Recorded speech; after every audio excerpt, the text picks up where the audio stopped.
El texto expositivo, aclaración, a este tipo de textos también se les puede llamar explicativos. A esta altura del año estamos en condiciones de poder afirmar que no todos los textos son iguales, cada uno tiene sus características, estructuras y objetivos. En esta clase vamos a preguntarnos qué son los textos expositivos. Este tipo de textos tienen la intencionalidad de explicar a quienes leen algún tema en particular que pertenezca a algún área del conocimiento. Dicho de otra manera, ofrecen una explicación clara, ordenada y precisa sobre un tema. Por eso a estos textos también se los llama explicativos.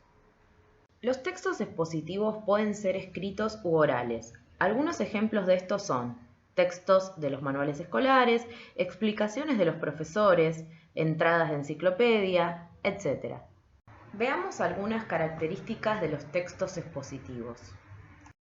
Uso de un vocabulario específico de acuerdo con cada disciplina y un lenguaje objetivo, es decir, que se evita el uso de la primera persona y las opiniones personales.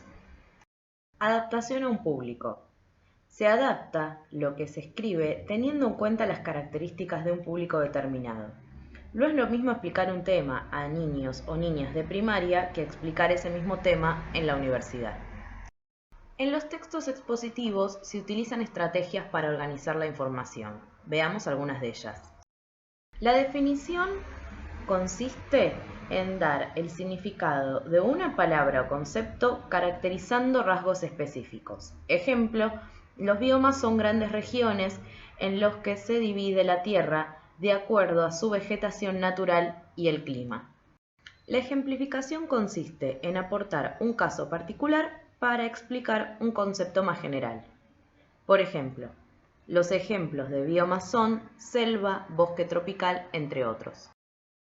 La comparación consiste en establecer las similitudes y las diferencias entre dos objetos o conceptos. Ejemplo, la selva y el bosque tienen el mismo tipo de clima.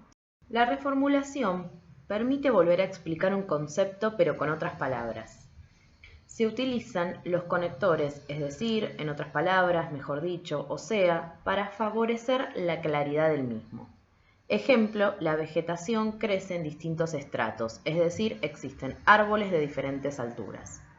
Los recursos visuales son ilustraciones, fotografías, gráficos que se utilizan para apoyar o ilustrar la explicación.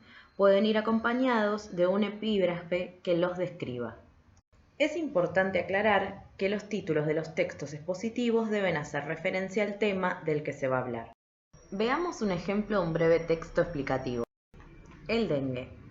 El dengue es una enfermedad vírica transmitida por mosquitos que se ha propagado rápidamente en todas las regiones de la Organización Mundial de la Salud en los últimos años. El virus del dengue se transmite por mosquitos hembra, principalmente de la especie Aedes aegypti y en menor grado de la A. albopictus. La enfermedad está muy extendida en los trópicos con variaciones locales en el riesgo que dependen en gran medida de las precipitaciones, la temperatura y la urbanización rápida sin planificar. Se conocen 4 serotipos distintos pero estrechamente emparentados del virus, DEN 1, DEN 2, DEN 3 y DEN 4. Cuando una persona se recupera de la infección, adquiere inmunidad de por vida contra el serotipo en particular. Sin embargo, la inmunidad cruzada a los otros serotipos es parcial y temporal. Las infecciones posteriores causadas por otros serotipos aumentan el riesgo de padecer dengue grave. El dengue es una enfermedad de tipo gripal que afecta a bebés, niños pequeños y adultos, pero raras veces resulta mortal.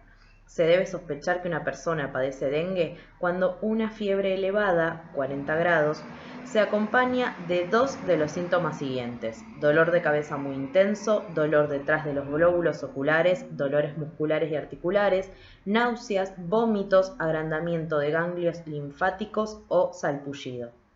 Los síntomas se presentan al cabo de un periodo de incubación de 4 a 10 días después de la picadura de un mosquito infectado y por lo común duran entre 2 y 7 días.